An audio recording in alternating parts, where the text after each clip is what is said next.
Hey guys, Frank Macaluso here from Garageaholic, giving you another episode of the E30 N54 Swap behind me. Today we're going to be doing two very simple things, but very important to the functionality of the car. The first is going to be engine grounding, and the second is going to be brake booster vacuum. So both of these functions are very important. We're going to do them today. Take a look.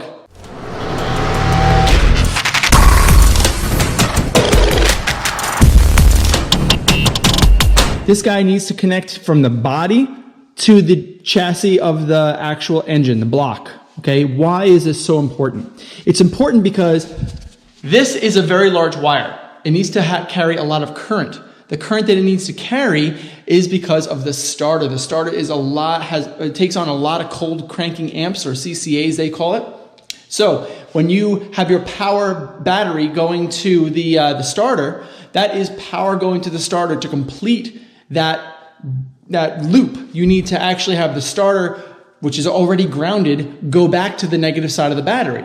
So if the engine is going to be isolated by mounts, whether they're rubber or poly, how else are you going to electrically connect the engine block to the chassis? You're going to be doing it with one of these wires. One of these very large gauge, probably a 2 or 0 or aught gauge wire that connects the block to the chassis so that it can transfer that current over to get the car started. But also it's important because the DME uses the engine as ground as well. So it's a very important ground to get the proper functionality of the engine and also the start mechanism. So let's figure out where we need to put this on both the block and the chassis. And I've already got a couple of pretty good spots. So let's take a look.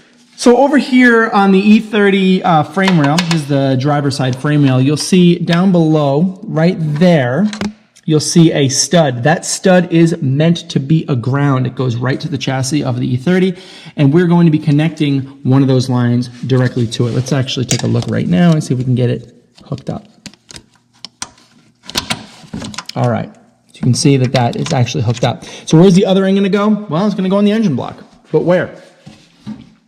There's a couple of opportunities to do that. You can use the location of the actual engine mount onto the poly bushing right down there. You can use any location on the engine block, and I've actually decided to use that one right there. See it? Actually, I'll annotate it in the video, but that's what I want to use.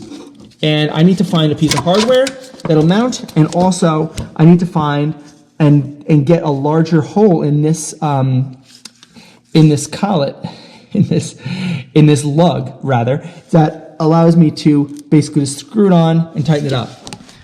Because once I get this installed, I'm done.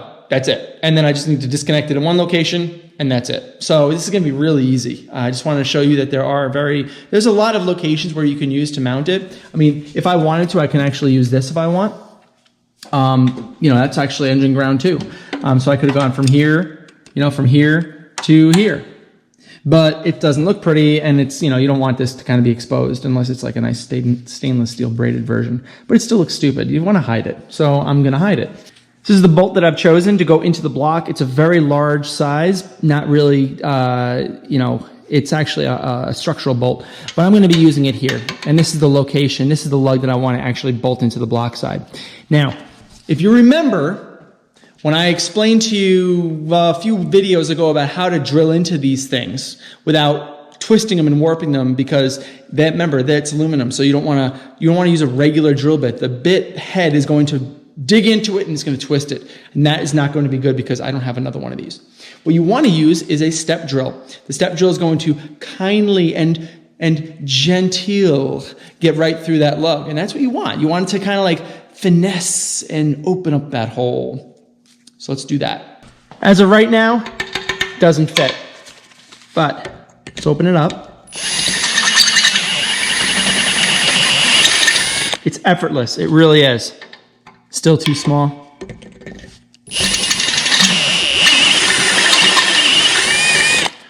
Open it up a little bit more. Just barely too small, it's a tiny bit more. And bingo.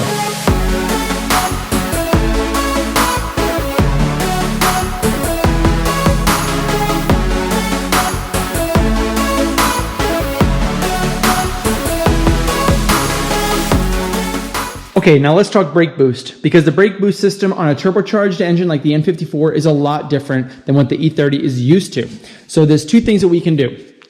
Remember, the intake manifold is usually and mostly under vacuum because it is under idle or under normal driving. But the second you go into boost, that vacuum turns into positive pressure. So if you were to tap into this manifold for brake boost help, you're not going to get it when you're on boost. Now, in fairness, whenever you're in boost, you're not really pressing the brake, so it's really not that big of a deal. But that's not safe either. Just for the corner conditions of ever needing to use it in the event that in an emergency, you wouldn't have it. So BMW engineered and designed the fuel pump, the high pressure fuel pump, to have vacuum coming from that. And that is what this guy is right here. It's basically just a constant vacuum regardless of boost of the engine that provides vacuum to your brake assist on the E90 or E60 or wherever this engine came from.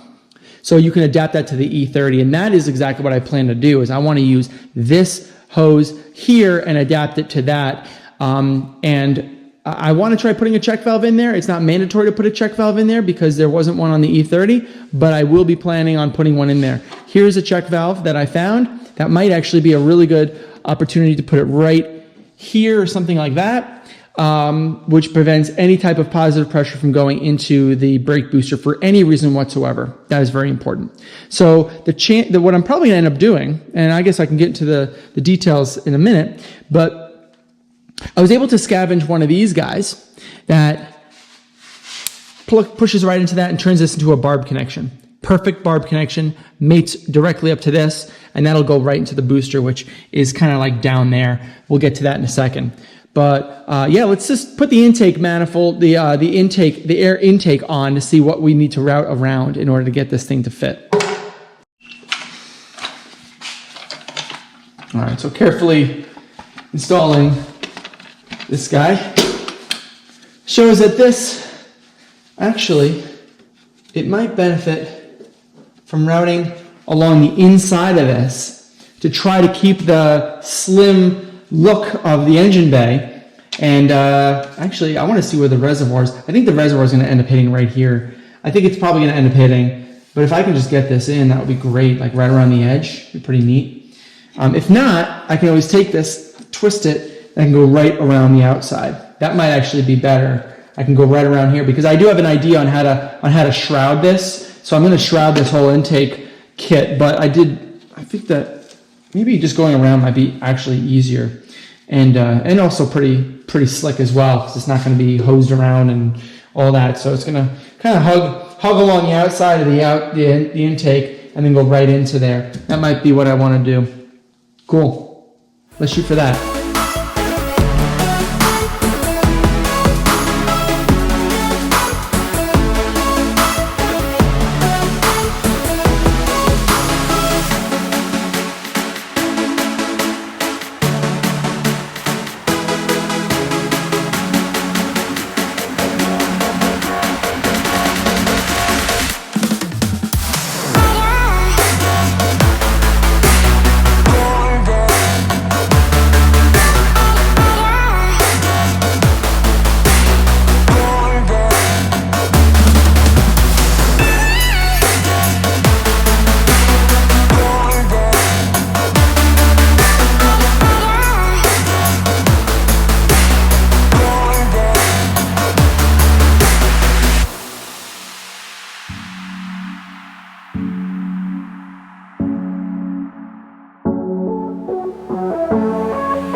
Alright guys, that just about does it here. You can see that I've got my clamp installed there. Tube goes into the booster, around, and over and through this. Now I want you to know that for those of you who have astutely been watching, you'll notice that I have one ear there, but a broken one here.